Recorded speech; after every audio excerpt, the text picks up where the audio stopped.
Good morning, good evening, good afternoon.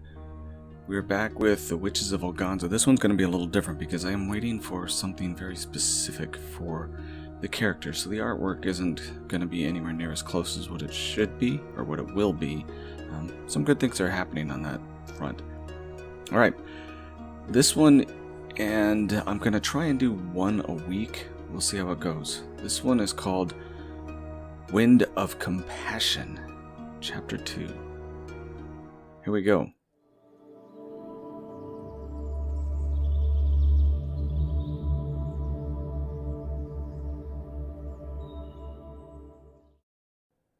Hannah had many duties as Queen of Ag. Some of these duties were self-imposed and had nothing to do with royalty. She had always been so moved upon by her heart that duty came second. Her emotions and her empathy ruled her actions more than logic at times. She was called the Angel Queen because of her endless love and service to her people. This trait was fostered early and as a result of emotional trauma as a child. She saw cruel people and cruel children. But when her young hero arrived to rescue her from her abuses, assaulting hands and voices, her vision of the world had changed. Her husband and future king had caused her heart to value the rescue and relief of those in pain above all else. She vowed to try to ease all suffering that was within her power. On this day, she had found a small village called Gales. It was located north of Webben in an open canyon surrounded by aspen and cedar, with winds that nearly always blew down from the mountains to the valley that bordered Gales on the east. This hamlet was home to only 600. They were farmers and foresters who worked hard and helped Ag as best they could. Food and wood was shipped out of Gales as fast as these villages could supply. It wasn't much, but like the common feeling with all of Ag, every bit was considered a blessing. Word had reached Hannah about a plague that had beset these meager folk of Gales. And being the kind woman, as well as the most powerful and only healing mage of the time, she took no thought for the affairs of the kingdom, leaving those sundries to Kai. Suffering always called to her more strongly than the howl of 1,000 kragan prowling the forest in the seclusion of the night. The ability to heal was her life and love above nearly all. Some even believed that service through her magic meant even more to Hannah than her own children. In some ways, it was almost true. Rounding the last hills and past the mouth of the Durung River, Hannah and her guard of 20 soldiers saw the village called Gales, setting quietly, with no activities other than several chimneys puffing smoke with a scent of burning herbs sent a light to ease the pains and suffering within. The sight had a sadness and an ache to it, unique and very lonely. Tears came freely to Hannah as she dismounted her horse. It was time to try and mend the suffering of the village, as its people huddled in their homes, trying to heal and save off despair and disease. The 20 men all dismounted following their queen's lead. Each took a knee and kept a silence. They wished not to disturb their sovereign as she summoned higher magic. They watched as she bowed her head in concentration. She was a graceful and beautiful woman, even at the age of 71. Her hands showed age, with darkened spots on her pale skin that had gained wrinkles and became thin. Her hair blew in the wind, still long and mostly red, with several broad streaks of silver. After a moment of thought, Hannah raised her hands and waved them back and forth, with slow, fluid, and graceful strokes in the direction of Gales.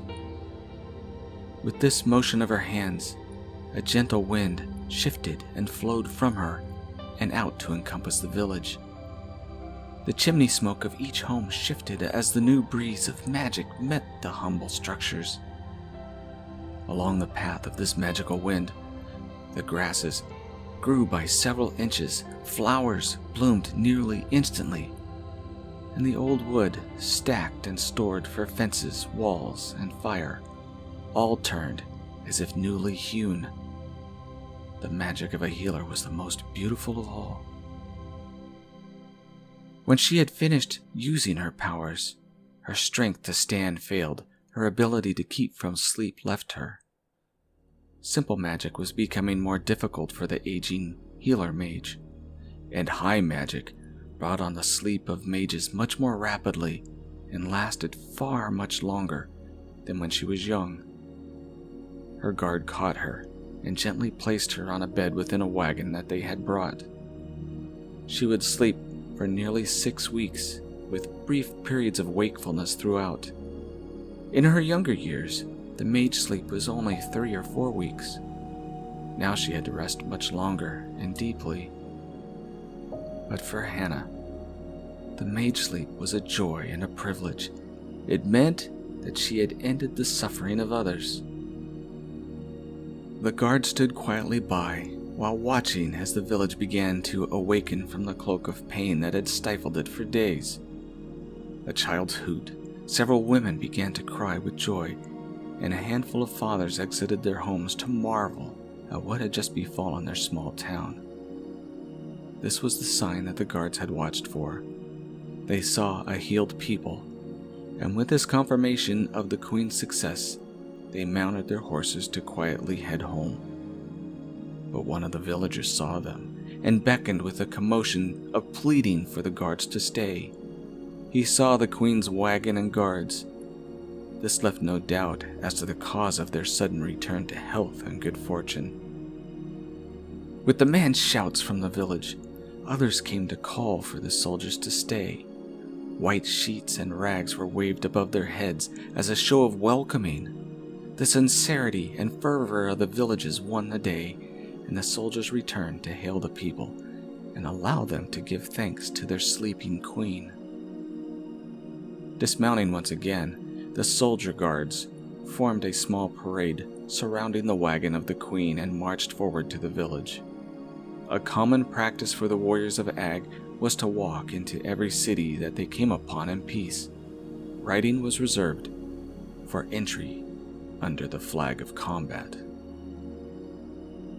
The center of town was small, held a single well and a tower for the alarm bell. Today, the mud-filled streets was packed with the recently healed, the joyous families and admiring subjects of the Angel Queen. Small children rushed off to pluck the new and magically formed flowers to give as tribute to the guards and their queen. They had very little else to give, but affection and deep gratitude was expressed for nearly an hour before the parade of queen and guards had to leave. Ag citizens loved their queen. They loved their country and their developing way of life. The fairness, equality, and chivalry was rare in the world, but Ag became the envy and ensign to the nations of the world. Change was coming because of the Trodaire family. Whether it was for freedom, equality, or chivalry, or for despair, despotism, and slavery, remained to be fought for. The guards, queen, and people of Ag were willing to fight and to die for this new way of life.